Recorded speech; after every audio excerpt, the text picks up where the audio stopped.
Getting back into the swing of things. It's August. We've got our good friend Wayne Kosior joining us here on Wayne's World. Wayne, are you a little jet lagged? Or how was Pearson? Did you have to run through Pearson?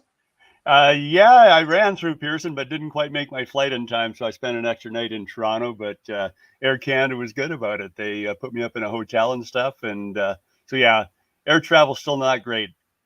Well, glad to have you back home. I see you're back in the confines of the Kosior Manor, as you will. A couple of beautiful jerseys in the background. But hey, let's talk about that East Coast swing. Let's catch up with what Wayne was doing with himself as well as Trailblazer hockey. Give us some details of what was going on. Yeah, well, so first of all, it was kind of a trip that myself and Nevin Marquardt were kind of planning to go down there and meet with some teams and some schools and tour. And, we're kind of of the belief that we'd like to physically be at a lot of these schools that we're sending players to and stuff. It'll help us to be able to paint a picture for these players. And so, that was always something that we were planning. And in the meantime, we had a European player that was coming over to do some camps, but his family couldn't come. So, we decided that we're going to start to offer these concierge services where, families can't get their kid to camp. We have enough connections that if one of us can't get them to the camp and kind of oversee that, we'll use one of our other contacts that we feel comfortable with to help that player get to those camps, get to the sessions, help out with the discussions with the team and stuff. And so that's what we did for this player. And so, I was not only working from down there, I was touring schools and helping a player get from camps to other camps, and just overall a great time.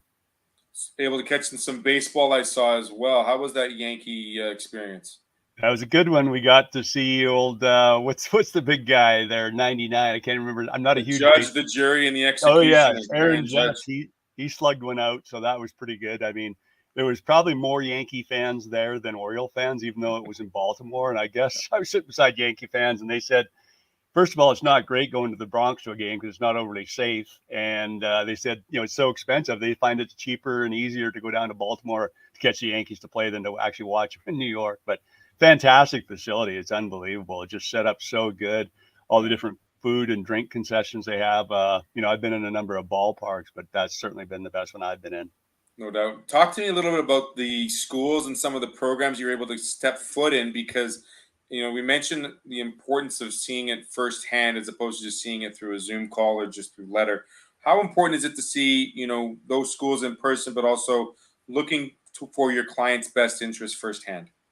Yeah, and so again, we believe strongly that we got to be getting to these schools too in advance of our players, and so the two primary ones that I spent quite a bit of time at was in Princeton, New Jersey, and of course that's a beautiful campus and facility there, so historic and stuff, and so I spent some time there, and then also Manhattanville College, which is a Div 3 NCAA college up in New York State. And so we got a kid that's going there here this fall. And so it's just great to see the facilities. Got some pictures and stuff, spoke to the coaches, shared some pictures with the player and the family so he feels more comfortable when he goes there later this month. And so that was the primary one from a school perspective. We talked to a lot of schools. Bad timing because a lot of guys away on holidays and stuff, but certainly a lot of other Div 3s, ACHA schools that are keen to work with us and have our players come play for them. And then the other key part was going to these North American Hockey League camps. And so lots of great stuff that we've seen there as far as facilities at the New Jersey Titans and the Maryland Black Bears, both incredible organizations, incredible facilities. And, the pace of play was incredible. I mean, I was blown away how at the speed of the players at the camp and stuff. It's truly impressive to see how the game has evolved into an 11-month process, and these kids really don't have a lot of downtime because if they do take the downtime, chances are there's another one ready to sit there, take their spot in the wings, so to speak. Yeah, especially at that level. I mean, I'm not a believer that the younger kids have to be doing it this much, but when you get to the tier 2 and tier 1, which, the junior A level, I mean, you really do have to make a commitment. And of course, your body's more developed and stronger and able to handle that. So yeah, these guys that we were watching, definitely it's a 12-month a year job. And in particular, New Jersey Titans has just an incredible facility, first of all, and just how they're organized. They kind of got the whole ecosystem of teams, that you can come literally from U15 up to their junior A team. And they've also worked with an NCDC team also. We'll get Wayne back here in just a second. think you just unlocked a little bit.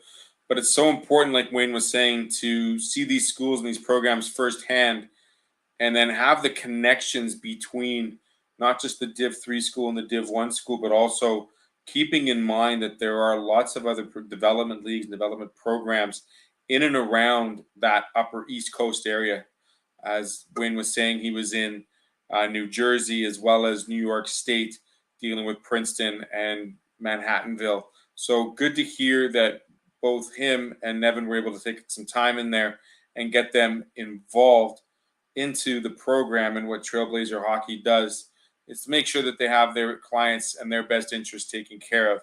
We'll see if Wayne joins us in a couple of minutes, and we'll take a quick break, and we'll come back to Wayne when he gets back in. We'll get Gordie Tumilson to join us now after the break as we talk a little bit about what's going on with Pilot Mountain Hockey Academy and what the future holds for some of its current players and some of its alumni players. Stay with us. We'll be right back on the ice. Welcome to Pilot Mountain Hockey Academy, your world-class academic and hockey training facility created to maximize each student's athletic and academic potential. Blackjack Stewart Arena, home of the Buffalo, is inside the 46,000 square foot complex, as well as a curling rink and other facilities. The students have a unique combination of successful, well-rounded education at Pilot Mountain Collegiate Institute and the professional hockey training in an encouraging community. The years of experience of on-ice coaching propel our students to the next level, both mentally and physically, in a professional environment.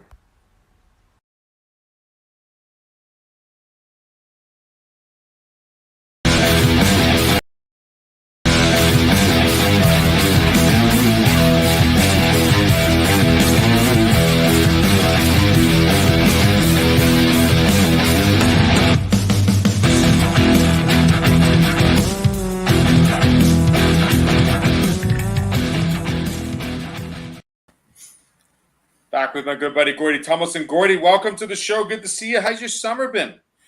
Beautiful. Once the rain stopped, we got past Noah's Ark. Everything's been great. Lots of golf, lots of sunshine, and a little bit of hockey and family stuff. So, yeah, it's been a pretty good time. Give us the latest on what's happening with Pilot Mountain. I know there's some updates with the dorms, the players moving around, teams being fulfilled. Give us the latest in 90 seconds or less.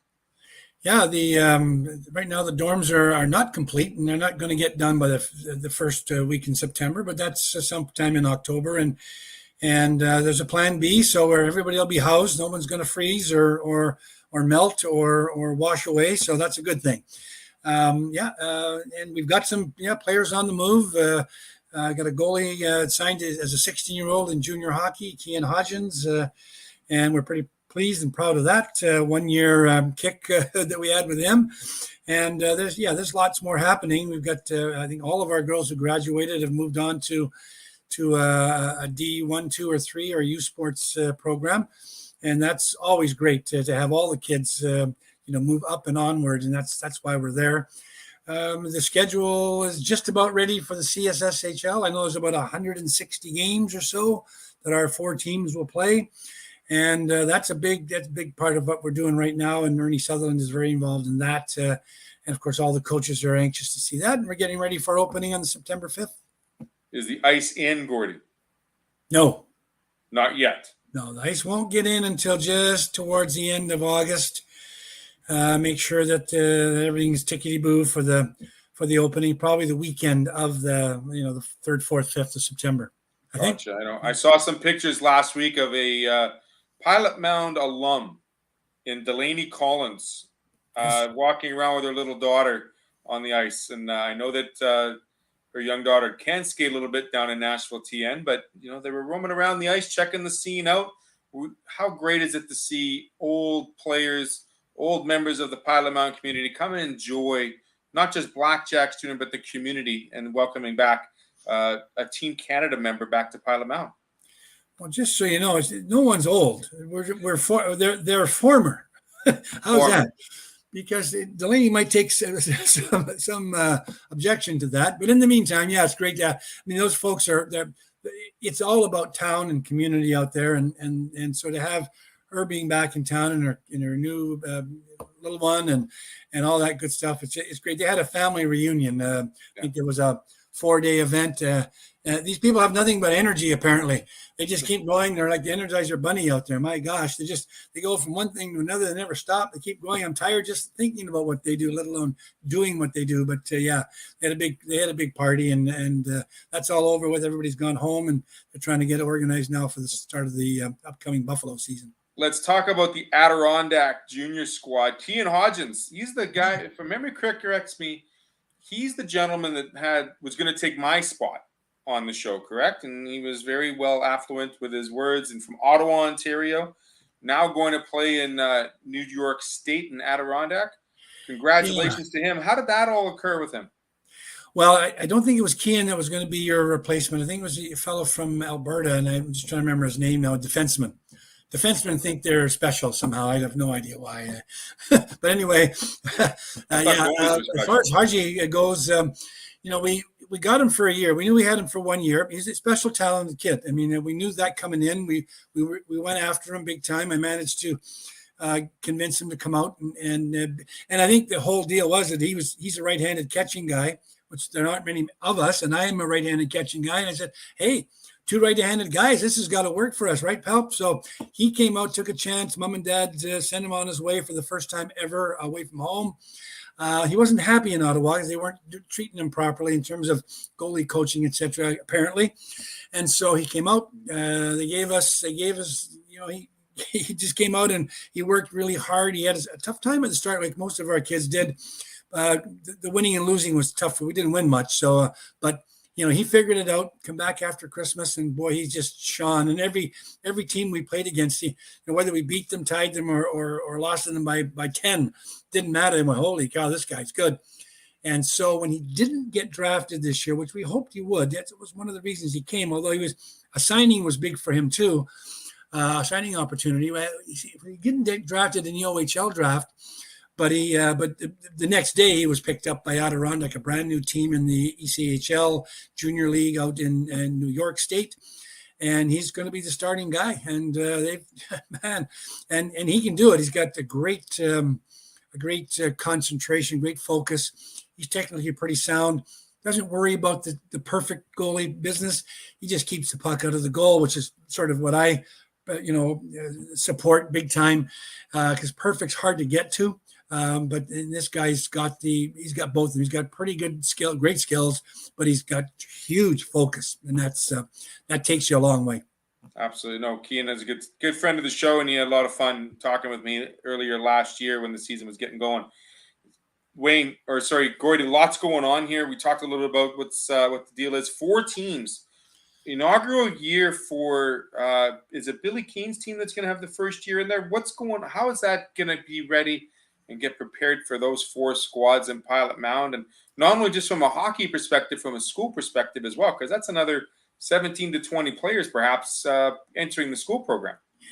Yeah, that's 20 guys, and there's no question about that. And we try and fill the roster. Injuries and sick and all that good stuff takes its toll during the season, so we try and get 20. Yeah, and we struggled getting 20. So for 20 sort of quality kids, and then we're not trying to put anybody down, but we're looking for the best guys available now. That's always hard to do when you're a brand new team. It's like any other league. When you're a brand new team, you don't get the cream of the crop. You sort of get other guys, and that's okay. Billy's all about development anyway, so that's what we're all about. And so it'll just be a bigger struggle at times. As we're not going to be able to compete great against the top teams, but we'll be competitive against the middle of the road guys and the rest of them. So, and Billy's a great coach. So we're going to put those kids in his hands, and I think Mark Collins as well is assistant coaching this year, coming in back from Washington State. And so we're going to have a pretty good coach. We've got a great coaching staff. We're going to have decent players. We've got 2 good goalies in there, Miles Gordon and Casey Castleberry. So we're going to have, a pretty good shot in there, and just looking forward to, rounding out the roster, but before the end of August and getting everybody in here for September. The plan is to hopefully have a feeder program starting with the U15 squad, moving in, getting those teams and getting those players used to academy life. And certainly talk to me real quick before I let you go, Gordie, about the importance of the student athlete perspective, especially for a lot of these players coming from small communities, entering a small community, but not feeling like they're too far away from home. being a resident in Pilot Mound? Yeah, well, now 80 people sort of all clumped together, in one facility at some point. That's going to be pretty neat. Lots of adults around, a lot of motion in the building. I can just sense all this. The new facility is going to, just be people going back and forth, in and out, and up and down, and meetings and videotaping and reviewing and all that kind of stuff. That'll be really neat.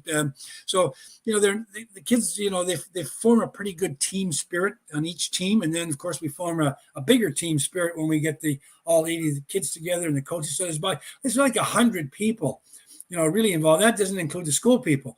You get on the school people, and that's another bunch. So, and so we've got a big crowd now, and everybody's pulling in the same direction. By the way, our tracking starts at age 10 now, or 9, because we've got those AAA Buffalo kids coming up in the spring. So, we're starting them a little bit younger, trying to move them through and be able to, pick kids that are the better players and can afford the academy, et cetera. That's always a big deal.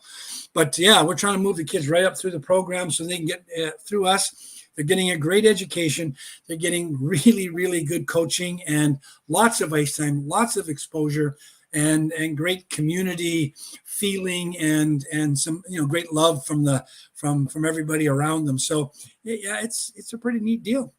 Absolutely. PilotMountainHockeyAcademy.com, where you can find up the latest and greatest. Also follow them on Instagram and Twitter. Gordie, we're going to talk more about your goalie assessment next time I get you on. Is that okay? Because I got to get a little more research done on that. You're the goaltending guru, but I'm kind of interested to see how you're going to assess these goaltending moves and all this video stuff. So I'm looking forward to our next chat. We'll do that. And I just want to make sure everybody knows that we have Brian Archibald from Killarney, Manitoba as our other goalie coach, co-goalie coaches. We're both going to look after 2 teams, I think, and take different aspects of the program and make it even better than we have. And we think we've had a pretty good program so far, because I'm saying that because I'm the guy. So there you go. Well, I'm looking forward to seeing Brian and catching up with him as well. Gordie, thanks for joining us. Really appreciate it. We'll talk to you next week, and we'll get some more details as we get closer to that September 5th deadline. Great, Theo. Thank you. We'll be back again. We'll finish around with Wayne when he comes back. He's back online. We'll talk to him right after the break. We'll finish that part 1 and part 3 here on the ice.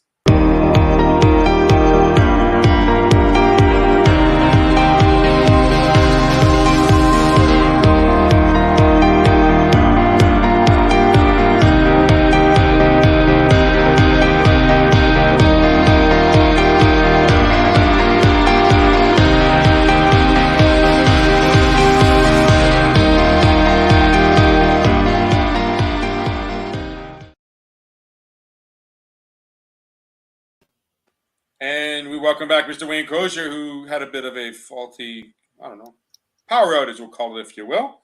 Technology is always the weakest link there, Theo. Except I'm not playing Jane Lynch. I can never fill her shoes. Nonetheless, we're back here. Part 3, kind of part 1B. Talked a little bit about the trip out in the East for Trailblazer Hockey Advisors, as well as talking to some of the camps.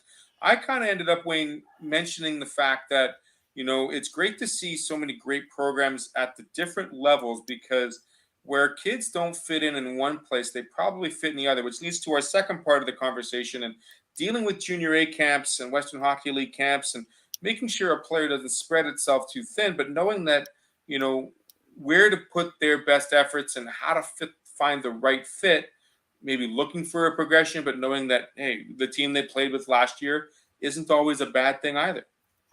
Right. And what you're talking about, Theo, is a very, very tricky thing for players and families. And quite frankly, it's something that we work on a lot with our families, because it's a pretty complex thing to find the right spot to be going to the camp. Because as you indicate, you can't be going to them all.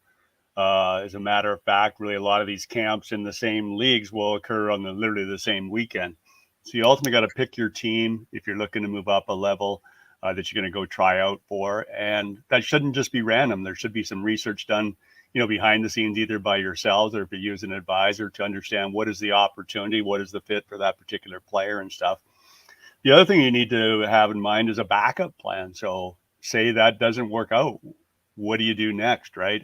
And I think all too often players and families go into these tryouts just hoping for the best. And when that doesn't happen, then they're really left scrambling because they don't have a backup plan. you ultimately quite often have to make decisions right on the spot, because, if they offer you a spot, I mean, they're looking for a yes or no, because if you say yes, the guy behind you is going home. And if you say no, the guy behind you is on the team. And so that's certainly something that we work a lot with families to get them prepared for that, and keeping us really busy these days. And so, like I say, there's a lot of research you got to do to find the right spot. There's a lot of, I don't want to say the word, not parody, but there's a lot of excitement and encouragement when it comes to players when they have the opportunity to move through different Junior A programs all over Canada, because the transfers and everything that I've seen have increased so much because of the competition. We're seeing players from Alberta and BC potentially going to Manitoba, the SI, and those SI players are maybe going down south. We just finished with Gordie talking from a player that went from Pilot Mound into a junior program into North New York State. So a lot of these players are getting those opportunities. The question is, A, can you make that commitment right away? And B, have you done the research, or do you have someone that's done the research for you? And that's where you come in with Trailblazer Hockey Advisors by saying, okay, we have done the research. We have gone to that school. We know of that program. I don't know of any player, any person outside of what Trailblazer does that knows so much about the NA, the USHL when it comes to helping Canadian players, because you have so many players moving back and forth. And Wayne, you're still involved with both of those programs in the States a lot. So talk about it from a player's perspective. I mean, when they get that opportunity, what's the best thing they can do and say so that they're not leaving themselves short on an opportunity that might pass them by? Yeah, well, thank you for the compliment, first of all. And second of all, I mean, it's just all about preparation. It's like writing an exam, I guess, or something. You can't just show up cold and not be prepared. And that, relates to kind of what are your plans if you get an offer, you don't get an offer. Also, what are you going to do on the ice? What are the important things that you need to do? And, as you're aware that we've talked about this in the past, and we've had guests on our Trailblazer webinar where we talk about, the intangibles that scouts and coaches and GMs look for in players, and 100% in the player's control. It's not a skill thing. It's kind of showing the right body language, your work ethic and stuff like that are absolutely mandatory, because if you don't show one of those key characteristics, you're scratched off the list no matter how good you are and stuff. So there's a lot of preparation that needs to be done there. And, the other thing that I'd like to throw out for discussion here for you and me and for parents and players to listen is that, a lot of players do get LOIs or letters of intent or actually get signed, but, too many players falsely think they're locked in, and that's not true. Basically, you can still get cut at camp, and players do get cut at camp that have commitments and LOIs. And I think sometimes players falsely just take it easy because they say they're locked in, and go to camp and kind of, think they're on easy street, and some young, hungry guy that isn't signed comes in and steals your spot. So again, don't take nothing for granted. You still have to go there and show your best. And hockey is a performance-based business. And as you keep moving up the ladder, it's a day-by-day performance business that you got to perform to keep your job. How much, Wayne, does the preparation, you talk about preparation, but moving cross-border or south of the border or north of the border, how much of that preparation also has to be involved? Because if there's an import player coming in, potentially taking a spot from a local player, and, that commitment and that offer to you, that LOI, like you mentioned, may be a great fit, but maybe you don't fit in that system or that part of the world or that part of the geography. So, you have to take those into account as well. Yeah, absolutely. That's a good point. And, our player that we had down in the States here is European, as I'd mentioned. So he is qualified as an import in the North American Hockey League. In the NCDC, it's unlimited imports, so not an issue. But again, it's a critical issue. Without a doubt, our player was good enough to play on that team, but he wasn't in the top 4 imports. And that's ultimately, as an import, you're competing for 4 spots on the team. And so if they got 3 returning imports, you're fighting for 1 spot on the team. And so that's important that players know that going in. And certainly we had prepared our player. And, long story short, he ended up signing in the NCDC because it's unlimited imports. And, it's a very good league. It's not quite the level of the North American League, but it's second best to them. And so I think it's a great opportunity for this particular European kid. But to your point, a lot of homework's got to get done, and all the different things that you're going to encounter and face. There's transfer fees if you're, in the sanctioned side of hockey and stuff. You got to work all that stuff out. So it's not just as easy as crossing the border and thinking you got an open spot to compete for. Yeah, and certainly making sure you have the right paperwork to cross the borders when you have to definitely makes it a lot more easier considering all the travel interests and whatnot that occur these days. So do make sure Absolutely. you have all of those positions, those opportunities taken care of, and all those questions answered by your parents, yourself, your team, your organization, your support staff, if you will, because you definitely don't want to get to a border and realize you can't come in because you didn't remember something. So it's a lot easier to replace a stick. It's not hard to. It's a lot harder to replace the paperwork. Let's put it that way, right, Wayne? Very, very true. That's for sure, Theo. Wayne, what's up for you for the rest of August? I know we're kind of reaching in the halfway through point. What's going on with you, your travels, your Trailblazers? Who are we keeping an eye on, and what kind of camps we're looking forward to see? Yeah, so what we're busy doing right now is, number one, onboarding new clients. We're getting a ton of new clients coming on, which is fantastic, and I guess that is, approval of our services year to date. I hope to think, and so doing lots of that because again, a lot of these families, the things that we talk about, are going to camps, and we're talking these players are going to WHL and Junior A camps, and really don't know what to expect and what are the decisions that have to be made. So we're bringing on some of those clients now, and we'll be coaching them on, what the pros and cons of any decisions they have to make to kind of prep them so that they can make those decisions on the spot. So that's number one. And then, of course, we got tons of other clients that are all lined up into their various camps, ranging from, prep academies to AAA hockey to junior hockey to college hockey to WHL, NCAA, North American Hockey League. So I've got all these camps kind of mapped out where all these kids are going type thing. And so we'll be getting them ready to go to these camps. And then, of course, when they start here, kind of third to fourth week in August, I'll be busy kind of doing the check-ins. And, the other thing that's important that we haven't talked about, and I'll just mention quickly, is that, communication with the coaches and the staff throughout the camp. And I know it's hard for a parent to do that, but certainly an advantage that we as advisors do is, checking in part way through, right? What's the read on our player and stuff? Well, is he doing good? Is he doing bad? What is he lacking? And quite often, we get that feedback and feed it to the player that, he's either got to pick it up in the space or he's not going to make the team and stuff. So it's kind of a midway report type thing that's important. And so again, when I was with our player down there recently, I was checking in and, giving him advice on things he needed to do better and stuff. And so every player, to the best of their ability, has to kind of get a feel for what the staff is doing, because I know a lot of players think, oh man, I had an amazing camp, but in the coach's eyes, they, you're nowhere close to where we need you to be and stuff. So it's important that you get that feedback. Is it a different report card coming to you as an advisor as opposed to a report card a player goes and does firsthand? Does the wording and vocabulary change from an organization's perspective? Yeah, absolutely. We get the unfiltered version, of course. There's nothing to hide from us. They tell it like it is, and they always try to soften a little bit. I think if it's the player and or the parent, they know the sensitivities there. And again, that's I'm not trying to sell our pitch or our business, but that's the different thing that we bring is open honesty, and then we try and communicate that to the player and the family. And sometimes it's difficult because it's not necessarily what they want to hear, but my philosophy is always, you got to hear the truth, because you hide behind false stuff, it's not going to get you anywhere. It's just going to lead to a lot of disappointment. Yeah, no smoke and mirrors at all. That's something we try to get away from. We don't have to sugarcoat it, and I certainly don't like cherries on the top. Wayne Kosior with Wayne's World here. Glad to have you back. I'm glad to have you back in the hometown and get some rest, maybe some quality time with the kid before he has to go back to his next camp. Absolutely. Look forward to it. And always great to chat to you, Theo. See you next week, Wayne. You bet. Take care. So that was a little bit of a break. We did a part one with Wayne Kosior, part two with Gordie Tumilson, then came back to Wayne because we had a little bit of a technical difficulty. Nonetheless, we got it all in today. Thanks so much for joining us here on the ice, brought to you by Doak's Oakfields, Case Financial Group, Toby Hockey, and of course our friends at Pilot Mountain Hockey Academy. We'll be back on Thursday as we chat with the new GM, or the newly appointed GM, Jason Abramov, and the U17 prep head coach there, Mr. Mark Peterson. You might remember that name if you were seeing the draft in 85, 86. He got the second loudest cheer in the last 30, 40 years in Montreal from a draft perspective. He was a Western Hockey League kid. They got drafted by the Montreal Canadiens when the last draft was held in Montreal.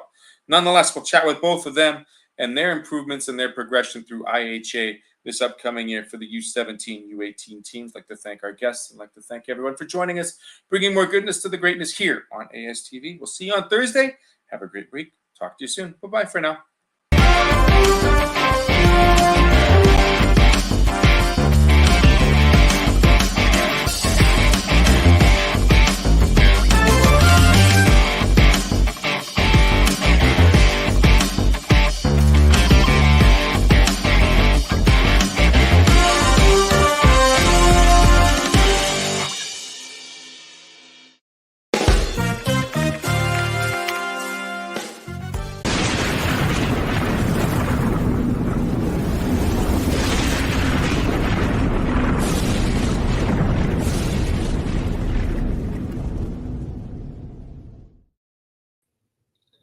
Hello, everybody, and welcome to episode number 14 of Off the Wall with Cody. I'm here on ASTV. I'm your host, Cody Wall.